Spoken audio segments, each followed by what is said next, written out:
ADA Audio vous présente Le pouvoir de votre parole par Louise Hay. À la narration, Daniel Panton.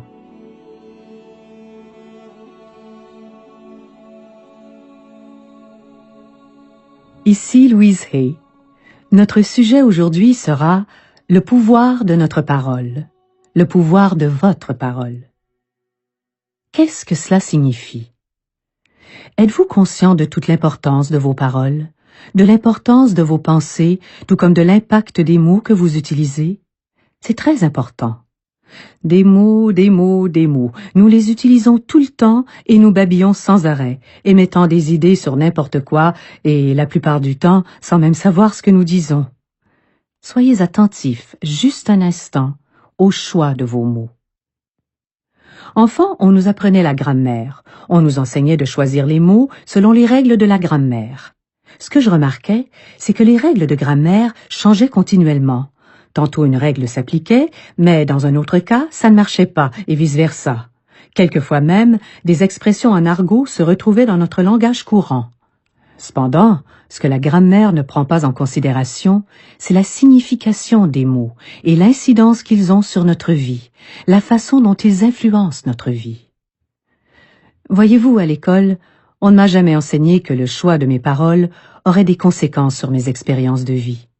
Personne ne m'a appris que mes pensées étaient créatrices, que mes pensées pouvaient s'incarner dans ma vie. Personne ne m'a enseigné que tout ce que je donne me revient, quoi que je donne aux autres. Mais rappelez-vous, cette règle d'or n'a jamais été instituée pour que nous nous sentions coupables. Elle nous a été offerte pour connaître une loi fondamentale de la vie. Ce que nous donnons nous revient.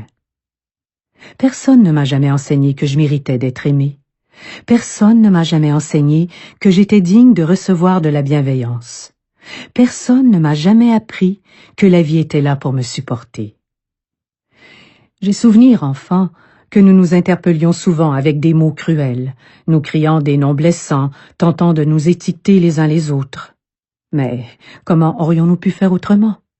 Nous les avions appris de notre entourage, dans notre famille, à l'école, et la même chose pour ce genre de comportement. Plusieurs d'entre nous se sont fait répéter constamment qu'ils étaient stupides, idiots, laids, nuisibles, pas assez bons, et parfois même nous nous sommes fait dire que nous aurions mieux fait de ne jamais naître, et ainsi de suite. Ça nous fait grincer des dents d'entendre ces mots, sans toutefois jamais vraiment prendre conscience de cette souffrance, enfoncée profondément à l'intérieur de nous. Au contraire, nous avons cru que nous serions considérés comme de bons enfants en se traitant de cette manière, en adoptant les mêmes habitudes, en utilisant les mêmes paroles et en faisant subir le même traitement aux autres. Dès le début, et trop souvent, nous avons accepté ces messages qui donnent l'illusion d'exister, le non-être ou le être à condition de. Comme par exemple, si tu fais le ménage et nettoies ta chambre, et si tu fais ton lit, alors nous t'aimerons. Et c'est ainsi que vous comprenez que vous devenez acceptable, seulement si vous faites certaines choses. Mais cette acceptation est toujours liée à quelque chose d'autre et n'a rien à voir avec votre propre valeur.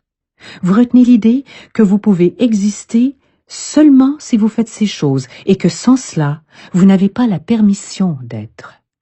Ces premiers messages alimentent ce que j'appelle le dialogue intérieur, la façon dont nous nous parlons. Et cette façon dont nous nous parlons est très importante, car elle devient la base de notre discours.